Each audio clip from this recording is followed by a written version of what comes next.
Known as the witch Bathsheba in the horror blockbuster The Conjuring, it's no secret that audiences worldwide were left terrified by her sinister presence.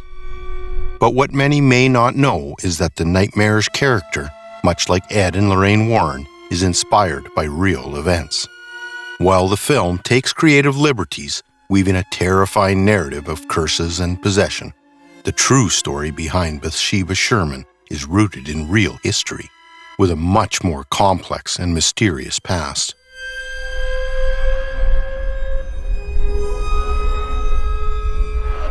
The haunting in the Perron Family farmhouse, which Ed and Lorraine Warren investigated, put Bathsheba at the center of an eerie tale that blurred the line between fact and folklore.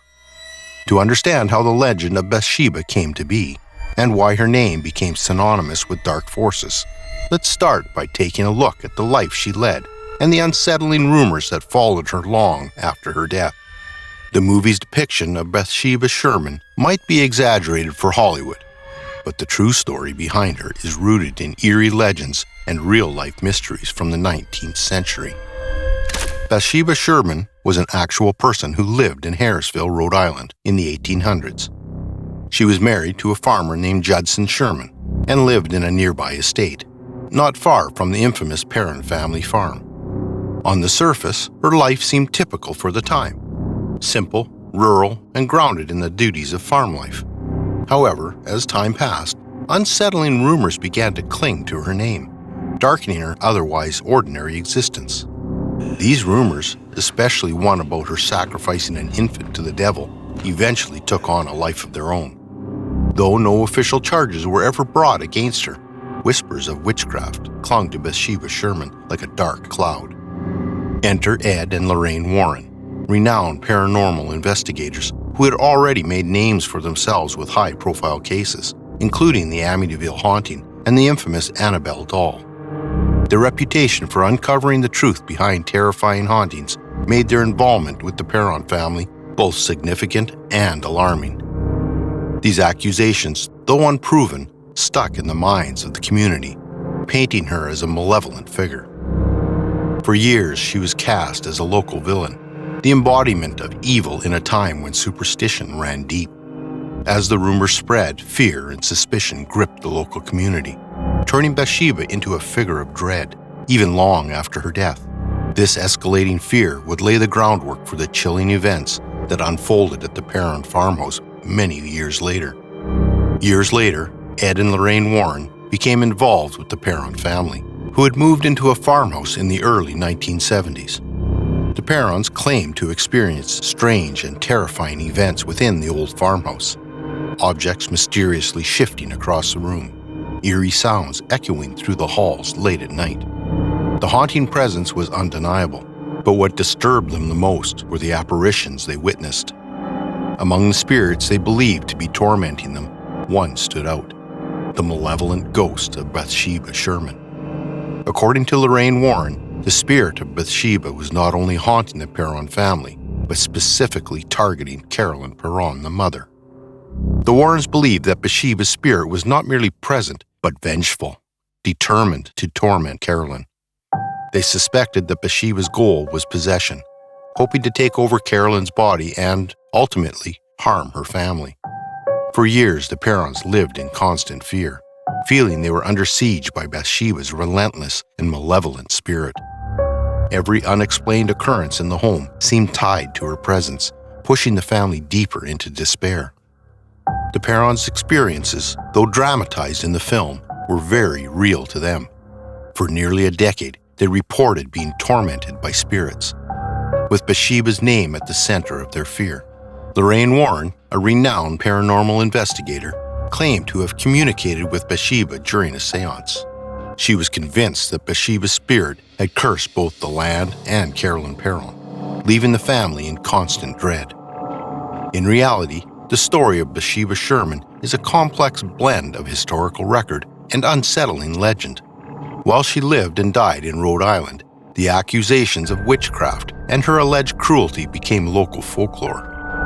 Was Bathsheba truly a wicked woman? Or is she simply a scapegoat in a time when fear and superstition ruled the day? Whether any of the supernatural claims were true or not, the chilling tales about her character have survived for over a century. And with The Conjuring, her reputation as a malevolent figure was cemented into popular culture, forever linked to one of America's most famous haunted house stories.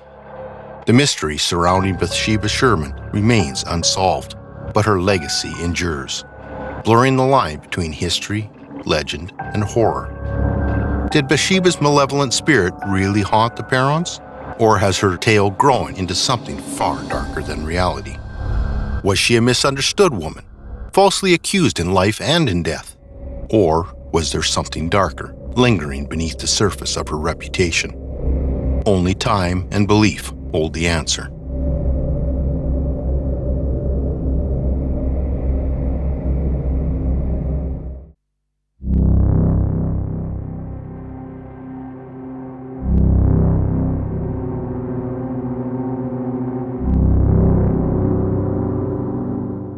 It's a story that has haunted audiences for decades.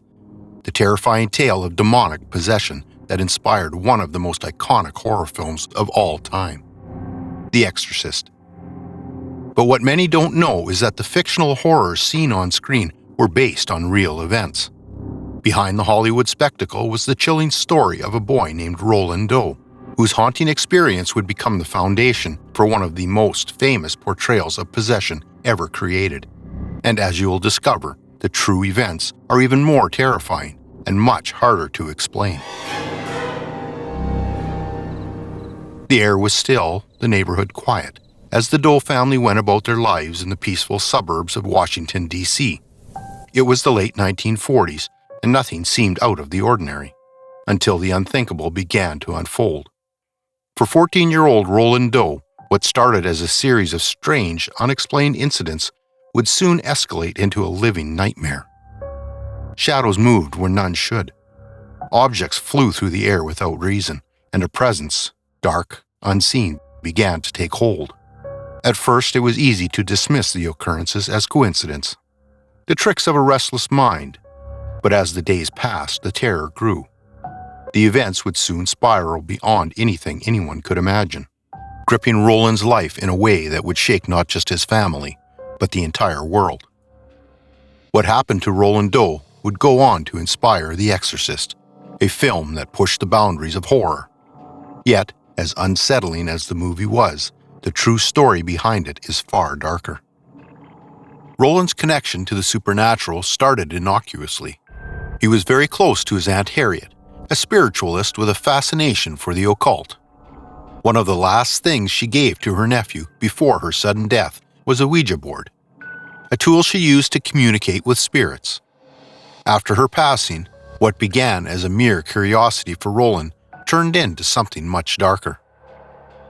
Soon after Aunt Harriet's sudden and tragic passing, unsettling disturbances began to manifest within the Doe household. Aunt Harriet had been Roland's closest confidant. She died unexpectedly. Some say from a stroke, others claim it was a heart attack. Her death itself became clouded in an air of mystery. The night she passed, the weather had been stormy, the kind of night that sets one's nerves on edge. Her final breath was drawn in a house that now felt far too quiet without her presence. In the wake of her death, Roland's grief was palpable, but something far more sinister seemed to fill the void she left behind. It started small, barely noticeable at first. Faint scratching sounds would emerge from the walls, as if something or someone was clawing to get out.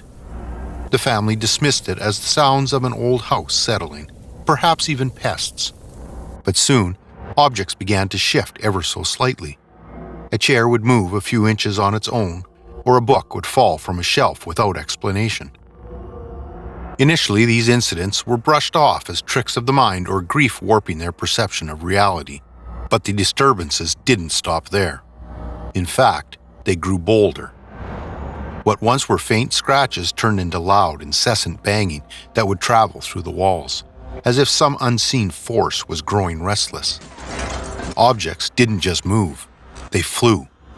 A vase would launch itself across the room, shattering into pieces. Chairs were upturned. Windows slammed shut without warning. The once quiet home became a prison of chaos, as though Aunt Harriet's death had opened a door to something much darker. Roland's parents, frightened and bewildered, initially tried to explain the events rationally. They clung to the hope that it was simply the strain of loss, an emotional response to the passing of a loved one. But soon it became impossible to ignore. The night was no longer a place of rest for Roland, as his bed would shake violently, waking him with a jolt. The very air in the house seemed thick with a malevolent presence, something unseen, yet ever present, lurking in the shadows. The final straw came when Roland himself became the focus of these strange occurrences. Welts and scratches began appearing on his body, as if an invisible hand was clawing at him. Words seemed to form on his skin, cryptic, threatening, leaving the family in sheer terror. No explanation made sense, and the family was forced to confront the possibility that something much darker was at play. What Roland and his family experienced soon transcended the walls of their home and entered the realm of the supernatural. The physical signs on his body weren't just random injuries. They were deliberate, horrifying messages that seemed to be etched into his skin by an unseen force. Words like hell and evil appeared. These events wouldn't only inspire the exorcist, they would become a case study in the potential horrors that lie beyond human understanding. At night, Roland's bed became a source of dread. It would shudder violently, waking him from his sleep, and on some occasions, it would lift off the floor, as though pulled by unseen hands. These disturbances weren't random. They all seemed to revolve around Roland. This wasn't merely an assault on the boy's physical body. It felt like an invasion of his very being, as if something dark and malevolent was using his flesh as a canvas to communicate its presence. The violent, deliberate nature of these markings left little doubt in the minds of those who witnessed them. Every new mark on his skin pushed them further into terror, as if the boy was slowly being consumed by whatever evil had taken hold of him. Local clergy were called upon to bless the house, but their presence seemed to stir even more chaos. Objects would fly off shelves during prayers, religious symbols would fall from the walls, and Roland's fits of violent behavior would worsen. Witnesses reported hearing guttural voices emanating from the boy, voices that seemed to speak in languages he'd never learned. His outbursts became increasingly aggressive, as though something inside him was trying to resist the prayers. The clergy, after witnessing these inexplicable events firsthand, concluded that Roland was not merely troubled, but possessed. What was afflicting him was beyond their spiritual abilities to contain with simple blessings. An exorcism was deemed necessary, and so began a battle for Roland's soul, waged in secrecy, in church basements and hospital rooms. The ritual of exorcism is a grueling, ancient process, one that pits priests against the forces of darkness, demanding an unshakable faith in the face of pure evil. Over weeks, multiple priests attempted to free Roland from what they believed was a demonic possession. According to the testimonies of those present during the rituals, Roland would react violently to prayers, his body contorting, his voice shrieking with unnatural force. Holy water would cause his skin to burn, and religious artifacts seemed to have no effect on whatever was dwelling inside him. It wasn't until one final exorcism at a hospital in St. Louis that Roland was reportedly freed. Witnesses claim that during this last ritual, a loud crack was heard from inside the boy's body, and after that moment, he fell silent. The house became still. The entity, it seemed, had left him. After the exorcism, Roland went on to live a relatively normal life. The horrors that had gripped him for months vanished, and the boy who had once been tormented returned to his family, as if nothing had ever happened. Yet, the case of Roland Doe continues to inspire fear and fascination, becoming the foundation for The Exorcist, a film that, despite its fictionalized horrors, may never quite capture the reality behind it. But questions linger. Was Roland truly possessed by a demon, or was he suffering from a misunderstood psychological disorder? Were the terrifying events that unfolded in that quiet Washington suburb a clash between good and evil, Or was it a case of hysteria and grief magnifying ordinary occurrences into something much darker? The story of Roland Doe remains a chilling reminder that there are mysteries in this world that we may never fully understand. If you enjoyed this story, then be sure to click all notifications on the notification bell so you can be up to date with the newest true tale. And most importantly, have a ghoulish good night.